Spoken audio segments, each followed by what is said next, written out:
Welcome to the Deep Dive. Today, we're tackling something really personal and honestly quite raw. It's the story of a woman, Shawn, navigating just overwhelming grief and severe depression after her young husband died suddenly. A truly desperate search for answers. Yes, and it's a powerful account of self-experimentation driven by profound loss. We really need to emphasize, though, this is one person's story, her experience, her opinion. It's not medical advice. Definitely not. But it offers some compelling insights. It absolutely does. We're here to look at her journey, the choices she made, the sources she used, and, well, the dramatic results she reported from these alternative therapies. Okay, so let's set the scene. The loss happened about 2.5 years before she shared this. She describes the aftermath as just overwhelming shock, grief, anxiety, a depression so deep she was crying constantly, barely sleeping. She even mentions hating God at one point, just incredibly raw pain. Her days and nights were, as she put it, rough. And this is where the core conflict starts, right? She's working with therapists. Right, and they logically suggest seeing a psychiatrist. Probably for medication. Xanax gets mentioned specifically. But she refused. Flat out. Yeah, she hit a wall there. Her big fear was dependency. She'd seen it happen. So her goal wasn't to numb the pain? No, quite the opposite. She said she wanted to feel the pain, but find a natural way to cope with how overwhelming it was. Something that wouldn't make her reliant on taking a pill every day just to function. That fear of dependency, it really becomes the benchmark for everything she tries next, doesn't it? Absolutely. It's the filter through which she evaluates every single option. Okay, so the search begins. A family member suggests lemon balm, and that leads her research to St. John's Wort, SJW. Exactly. But even before she tries it, something else influences her heavily. It's an anecdote she heard. Oh, what was that? She heard from someone else who took SJW, and when they stopped, their depression apparently didn't just come back, it multiplied. A huge rebound effect. Wow. So that just feeds right into her biggest fear. Precisely. Yeah. But she still decides to try SJW, just very cautiously. The bottle says, take 3 capsules a day? And she took. Just 1. At night. Like a real self-guinea pig, dipping a toe in very, very carefully. Did it? Did it work? Initially. Well, she reported feeling some sort of relief the next day. Not like the pain was gone, but maybe more balanced. The emotions weren't quite so crushing. It helped her fight that urge to just hide inside all day. Okay, so some benefit. Yeah, and she even added something else later, an allo-stress tab, she called it, to help with the physical panic attacks, the hyperventilating, especially after dreaming about her husband. But that dependency fear was still there, lurking. Always.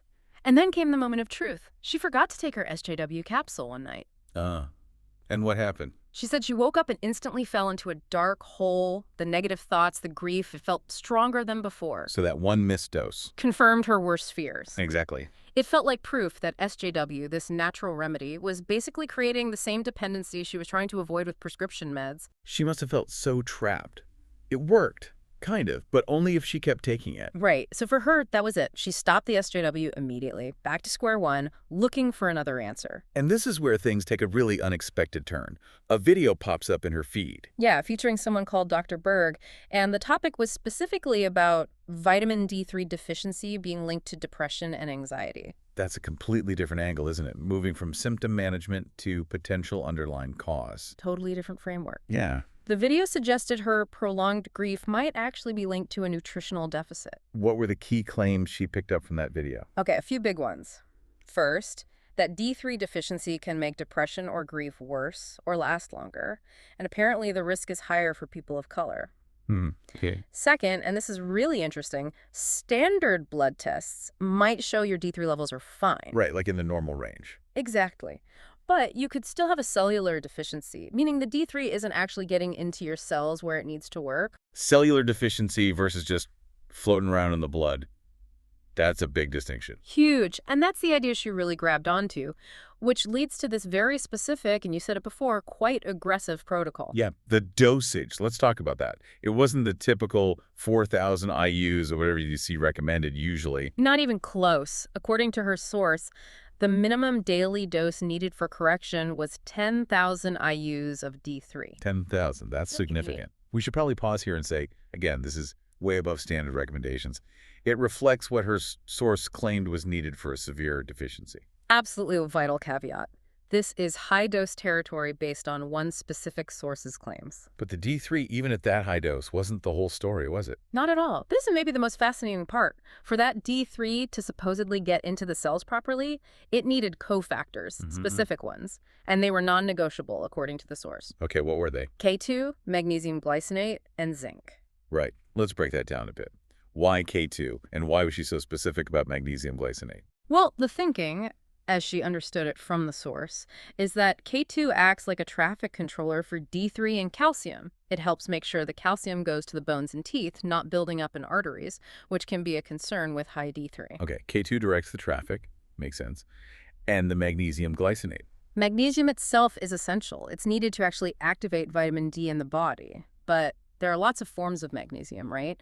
Oxide, citrate. Yeah, you see different types all the time. Glycinate was singled out in her protocol, likely because it's known for being well absorbed and gentle on the stomach compared to some others, like citrate, which can have a laxative effect for some people. And there was a specific ratio mentioned, too. Yes, she mentioned the source, Dr. Berg, suggested 1 capsule of magnesium glycinate for every 10,000 IUs of D3. So it wasn't just random supplements, it was a calculated stack. So, armed with this very specific protocol, she decides to test it cleanly. Yep. She stopped the St. John's wort, stopped the stress tabs, cold turkey. She wanted to isolate the effect of just the D3 and these cofactors. What was the exact regimen again? It was 10,000 IUs of D3 daily, 100 micrograms of K2, 240 milligrams of magnesium glycinate, and 50 milligrams of zinc. Okay. And then, Yeah. what happened?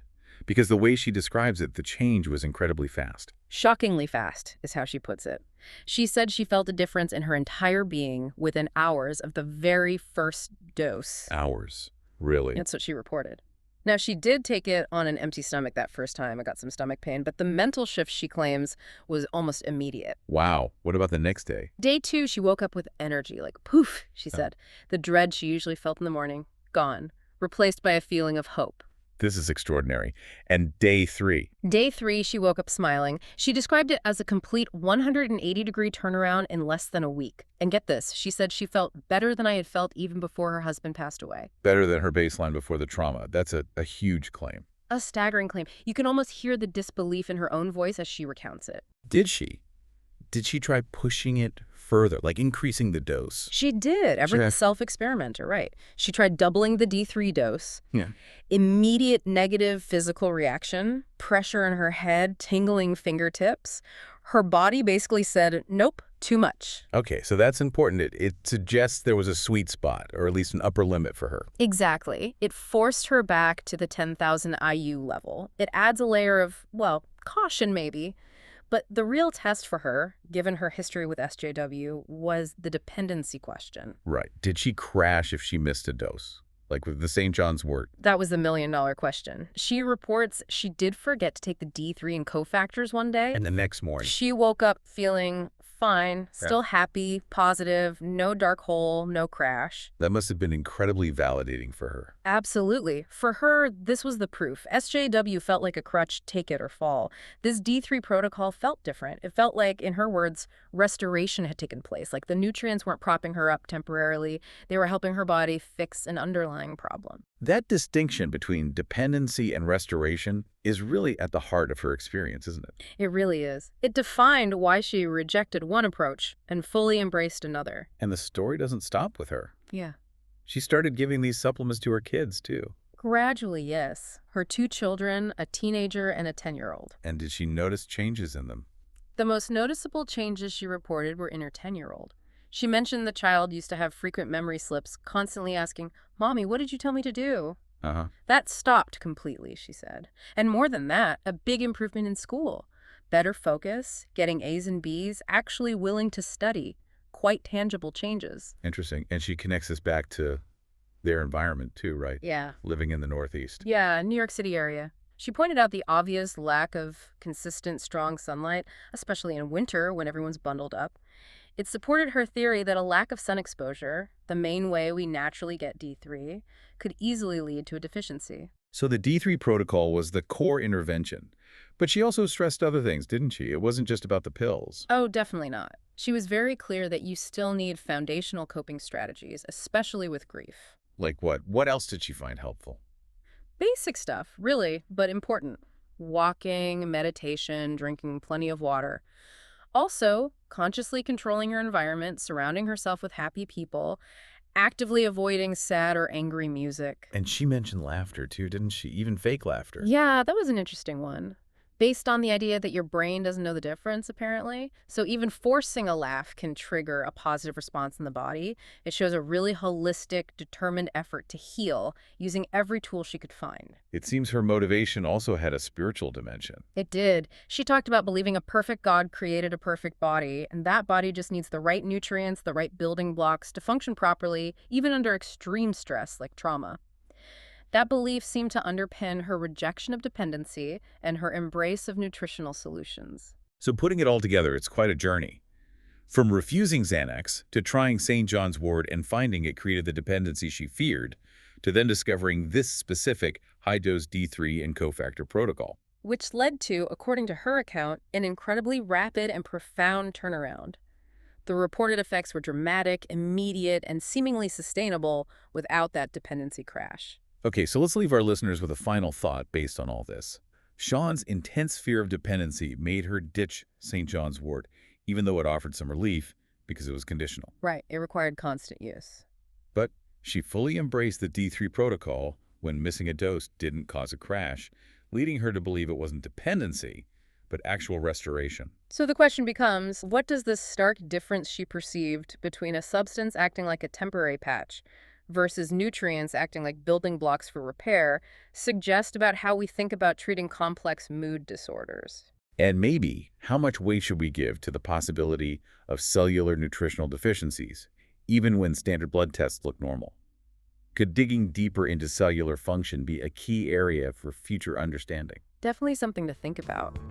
That distinction between serum levels and cellular uptake is a fascinating area. Lots to potentially explore there.